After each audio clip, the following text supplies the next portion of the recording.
Kailan ba talaga Pagkatapos tayo ng mahigpit. Ngayon? Sumumpa tayo sa isa't isa. Ano? Ele se apaixonou pela princesa. Tipo, ela não sei nada, eu vou fazer de tudo. So, kamusta mga solid Mikri supporters natin? Ayan, grabe yung preview natin, no? So, ito po ay update sa first day sa klase ni Krista. At the same time, meron din po tayong nakitang video clip kung saan nga po ay umattend sa last night ni Kuya Ruben itong ating Mikris. So kahit wala na pong Mikris guys, ay nakikita pa rin natin silang magkasama, no? So kahit paano ay naiibsan pa rin yung lungkot at pangungulila natin dito sa dalawa. So ngayon nga po guys, meron po tayong panibagong update. At dito guys ay magandang balita ito kasi may panibagong tawagan po si Kalingap Mikoy at saka yung papa ni Krista. Binansagan pa silang pambansang biyanan at pambansang manugang. Abay, nakakakilig naman. So parang gusto talaga ni Kuya Jonel na maging manugang itong si Mikoy. Ayan. So, may paliwanag naman po si Kuya Jonel dito kung bakit gusto rin niyang tawaging manugang itong si Mikoy. So, mamaya ng konti ay atin pang alamin yung mga iba pang sinasabi dito ni Kuya Jonel. At dito makikita rin po natin ang ating Mikris kung saan nga po ay umattend sila sa last night ng lamay ni Kuya Ruben. And alam naman po natin na isa si Kuya Ruben sa saksi ng success dito ng Mikris. So mamaya ay ating panonoorin. Pero bago tayo magpatuloy, shoutout muna tayo sa ating ama ng Kalingap, Kuya Bal Santos Matubang at Edna Vlog in Kalingap Rab. Suportahan po natin ang ating key boys, Kalingap partners, mga charity vloggers sa Pilipinas sa tumutulong sa ating mga kababayang may hirap. Huwag nating kalimutan. At syempre, yung makasama nating Kalingap reactors, diyan mawawala. At ito po yung lingkod, Glowy TV. Baka naman hindi pa kayo nakapag-subscribe, pindot ang subscribe button at yung notification bell para laging updated. At isama nyo rin po ang like and share and comment nyo na rin po dyan inyong opinion patungkol sa ating reaction ngayon. So ito guys, panoorin man natin itong video na to.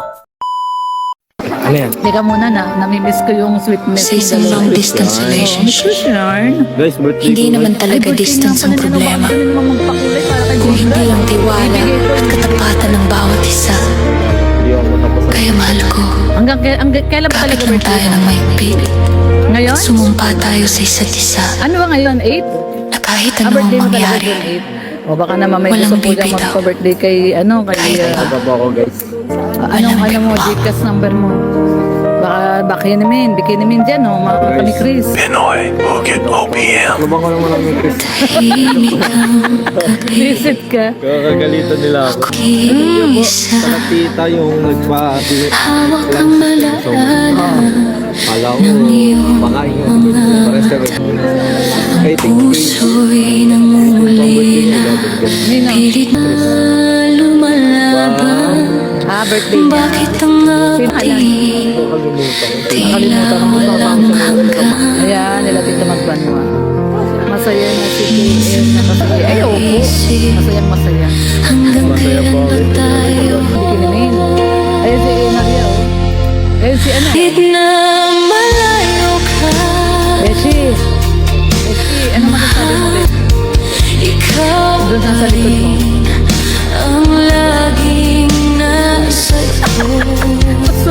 Kahit na luhay bumag, Holy moly, moly, moly.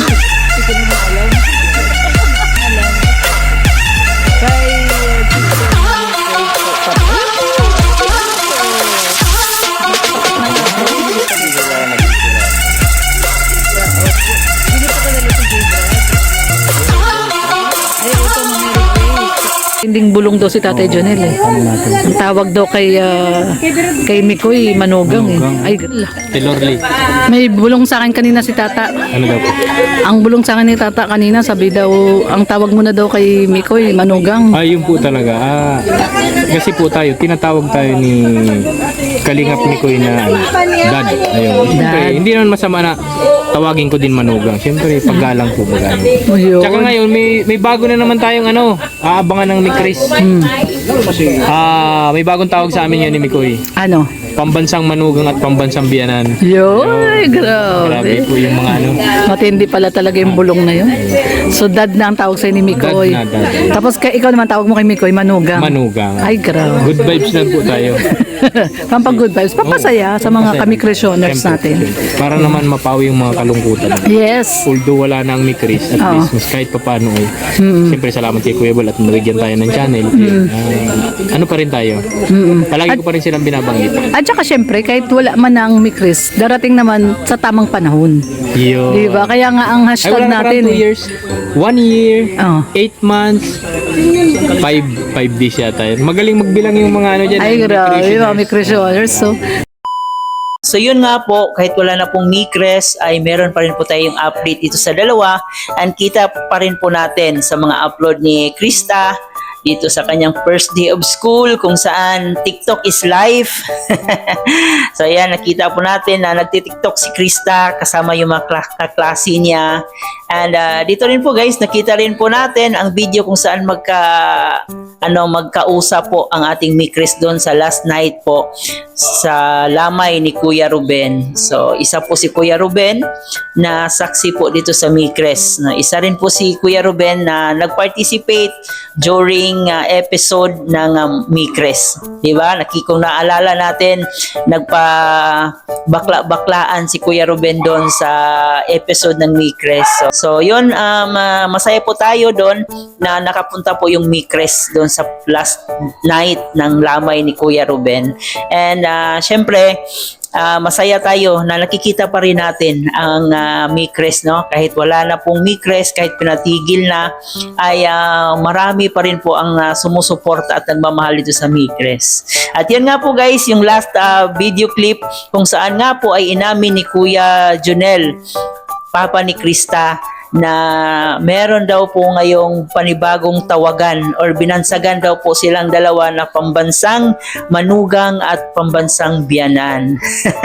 So sabi ni Kuya Junel ay bakit naman hindi pwedeng tawaging manugang? So pwede naman niyang tawagin ng manugang itong si Kalingap Mikoy. No, kasi nakita naman niya na mabait itong tao at nakita niya na may future din yung anak niya dito kay Kalingap Mikoy. So nakita niya kung gaano kabait at kung gaano ka marespeto itong si Kalingap Mikoy. So sabi pa niya dito ay kahit wala pa yung Mikres, at least meron tayong hihintayin na panibagong Mikres soon, 'di ba? So at least meron tayong hihintayin na Mikres sa tamang panahon. Ayun. So yan yung pinaka the best term doon, Mikres sa tamang panahon. So sa ngayon na wala pang Mikres, ay pansamantala muna nating panonoorin kung sino yung mag-a-upload sa kanila kasi for sure may mga mag-a-upload pa din naman sa kanila. And syempre aabangan natin ang pag-upload ni Kalingap Rob dito kay Krista kasi for sure meron po yung vlog si Kalingap Rob dito kay Krista. It's either meron siyang panibagong partner or solo lang si Krista. So abangan pa rin natin yan kung ano yung mangyayari kay Krista kasi sa ngayon ay wala pa pong partner si Krista at wala pa pong partner si Kalingap Mikoy. Sigurado naman po tayo dyan na hindi ito papabayaan ni Kalingap Rob itong si Krista. Lalong-lalo na ngayon na nag-aaral itong si Krista. At nandyan pa din naman po ang mga mabubuti nating sponsors dito sa Mikres na hindi nang iiwan. So yan guys ang ating update dito sa Mikres. Huwag kalimutang mag-subscribe sa ating channel, paki-like and share na rin ang ating video at i-comment nyo po dyan ang mga saloobin nyo patungkol sa ating Mikres na pansamantala ngayong pinatigil dahil sa mga inggitero at inggitera na naiinggit dito sa Kalingap. So, comment nyo po dyan. At syempre, paki-subscribe na rin po ang ating channel and paki-turn notification bell para laging updated. Once again guys, ito po yung host na si Chloe TV. Thank you for watching.